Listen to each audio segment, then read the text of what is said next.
Wonder Women of History. Here we have Joan of Arc, a very famous character within history in the Western world. She lived from 1412 to 1431, and not a very long time, and you're going to find out why in a couple minutes. And here she is. She is decorated a little differently than some of the other women within this comic, isn't she? It looks like she's wearing armor and is holding a sword up, riding a horse. She was a warrior, a real Wonder Woman. Beautiful, compassionate, tender, and courageous. This Wonder Woman of France was the only person of either sex who ever held supreme military command of the forces of a nation at the age of 17. Wow. So, either man or woman, that's what either sex means. She was the youngest, even of guys. The Maid of Orleans feared bloodshed and abhorred combat. Yet, to save her downtrodden country, she led her troops into the fiercest fighting and the bloodiest battles against tremendous odds, and won. Today, the women of democratic nations are following Joan's leadership into righteous war against cruel conquest and vicious aggression. Once again, we shall see the beloved land of Joan of Arc inspired to victory and freedom by the deathless spirit of this magnificent Wonder Woman. The greatest courage is to face something you are afraid of. Joan was afraid of blood when her older brother Jacques cut his hand. Let it alone, Joan. Ha ha, you'll faint. So maybe he was thinking that most women or girls would not like the sight of blood. Or maybe he knew that she didn't like the sight of blood because it says what she is most afraid of. I won't faint. Your hand must be bandaged. So she's looking at it, and it looks like she's putting a bandage on. When Joan reached her teens, so her teenage years, France met its darkest hour. For more than 90 years, the true French had fought for independence. Now, as the children sat under the fairy tree of Darmy, terrible news arrived. A black flag. What does it mean, Etne? It means France is dead. A treaty has been signed giving us to the enemy king. Uh-oh. No, it cannot be. How terrible. I wonder if this is Joan, maybe. Our soldiers are cowards. If I met the enemy, I'd drive them out of France. This is a little boy saying that. I'd like to see anybody scare me, says another child. If I were a man, I'd never run away. And this looks like it might be Joan listening to all of this in the background. What would you do, Joan? Would you run away from the enemy? I don't know. Fighting frightens me. Ho, Joan, the timid. Joan's afraid. So look, they are giving her a hard time. And it looks like these boys have the same haircut as that man, Joan's older brother. Suddenly, from the leaves of the tree, a horrible face peered at the boastful children. He looks scary. I wonder who that is. It was the village lunatic, which means crazy person, escaped from his cage. It's the mad murderer. Run, run. He'll kill us all. I will not run. Someone must save these children. So look at Joan. She's standing up to him. He looks huge, and he has a weapon. Calm yourself, my friend. It is wrong to kill. Give me your axe. They've drawn him to look almost animalistic and really, really crazy. I'm not familiar with this story. It's kind of interesting. But these tales should be nonfiction, so that something like this must have happened. Finally, the mad giant submitted to Joan's calming commands. This reminds me of the Hulk, the Incredible Hulk.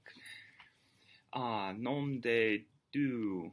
That child has subdued the killer. What courage, what a miracle. Joan the brave, she saved us. So the people are talking. She's walking through. It's like Beauty and the Beast. But Joan was to save many more than the children of Dormy. She was to save all France. At 16, Joan heard inner voices. So look at that. She rescued the town by calming the lunatic, which would be, that's what this comic termed him. But there's a condition called, and I'm not saying Joan of Arc had this necessarily, but there is a condition called schizophrenia, where people actually do begin to hear voices, and it starts, believe it or not, in their teen years. So it's not completely impossible that Joan experienced this, and it's a natural phenomenon. It's rather rare, but it is pretty difficult to deal with. Inner voices commanding her, telling her to make ready. Joan believed these mental messages were spoken by Saint Marguerite, Saint Catherine, and Saint Michael. So saints were people ordained by the church as leaders and religious personalities.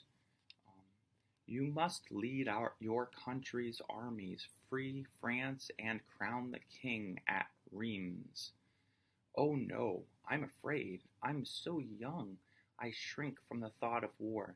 But yet, if God commands, I will do it. So look, they're drawing. The drawing in the comic is illustrating almost like angels talking to Joan. And it seems like she's willing to give it a try, give it a go.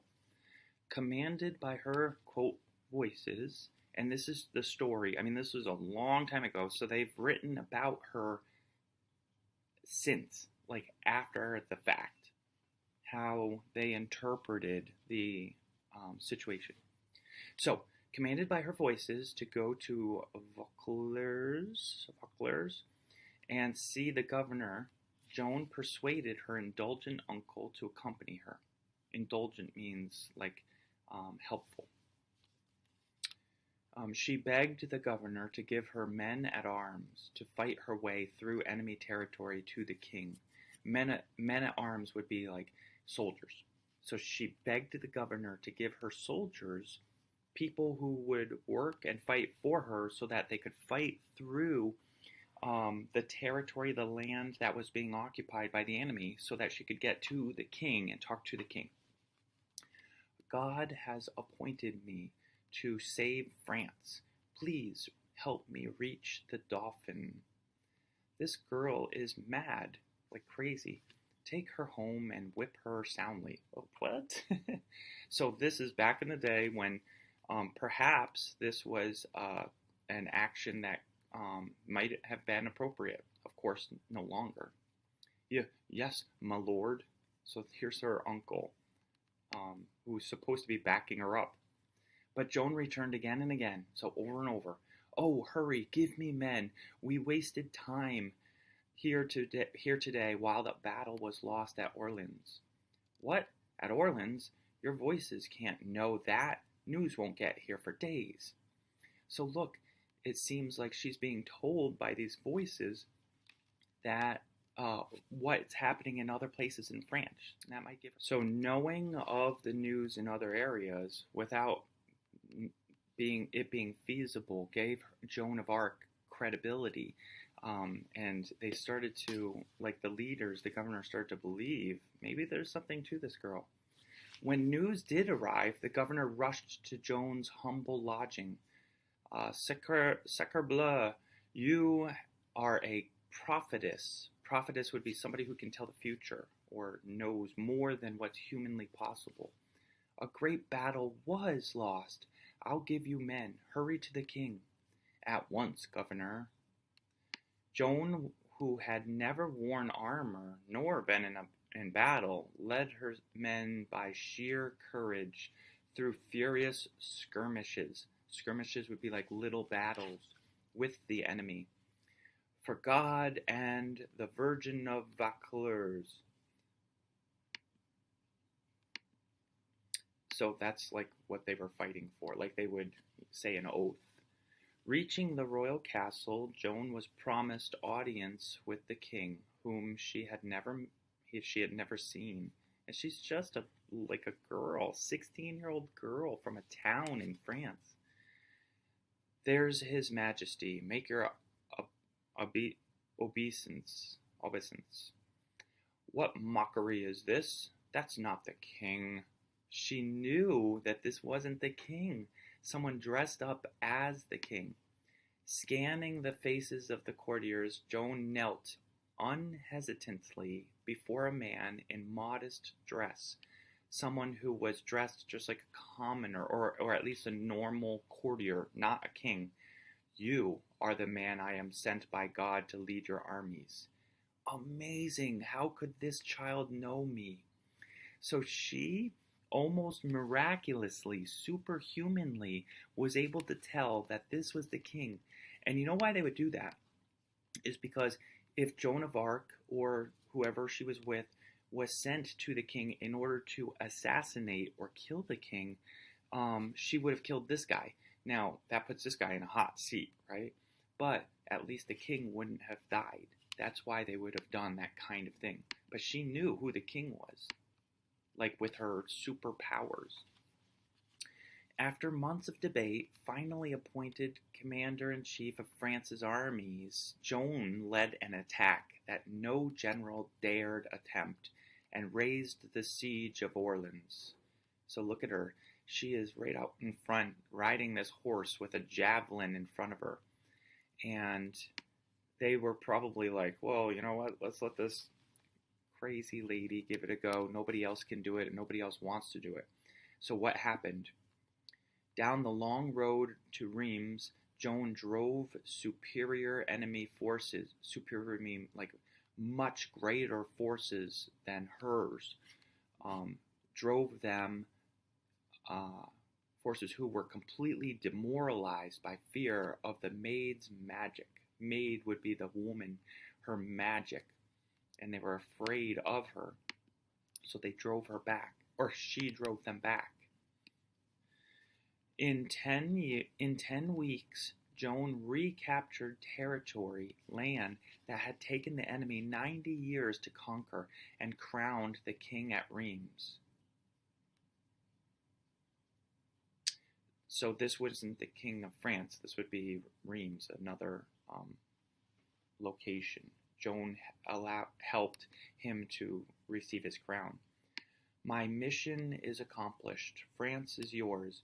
Only small places remain to be cleared of enemies. I beg you, sire, permit me to go home. Nay, so no, Maid of Orleans, you must remain my general. So he didn't allow it. He forced her to stay. In a minor skirmish, the gates of Compiègne were treacherously closed by a jealous male general, leaving Joan to the enemy. So a man who was jealous of Joan's victory and success tricked her and made it so that she would be captured. To account for their own cowardice in fleeing from a 17-year-old girl, the enemies of France had Joan decreed a witch, and they burned her at the stake. So they tied her to this wooden post, which is the stake part, stake,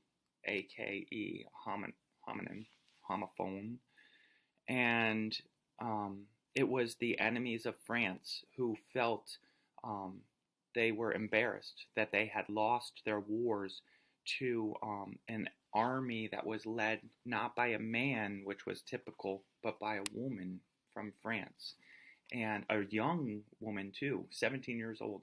And therefore they killed her because they were so embarrassed, which is ridiculous. Joan's last act was one of bravery for others. I stand back, Father, the fire will burn you. If I have saved others from suffering, die content.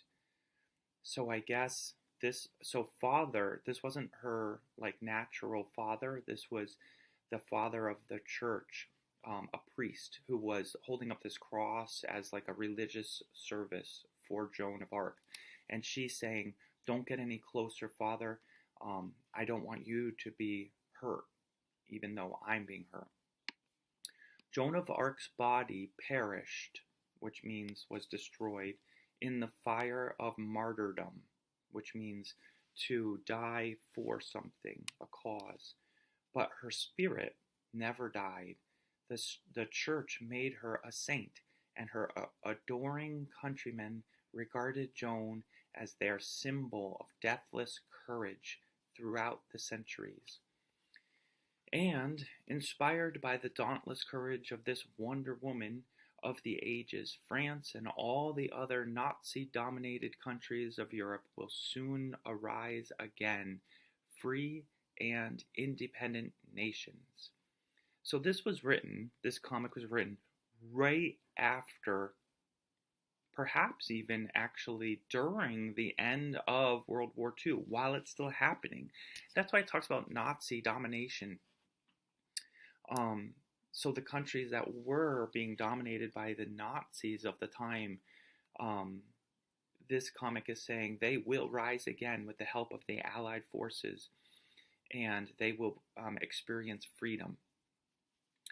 You have to understand too, Wonder Woman and lots of comic book stories like Superman, Batman, they were created during World War II, and many of the themes are overcoming evil, because that's what the world was experiencing at the time.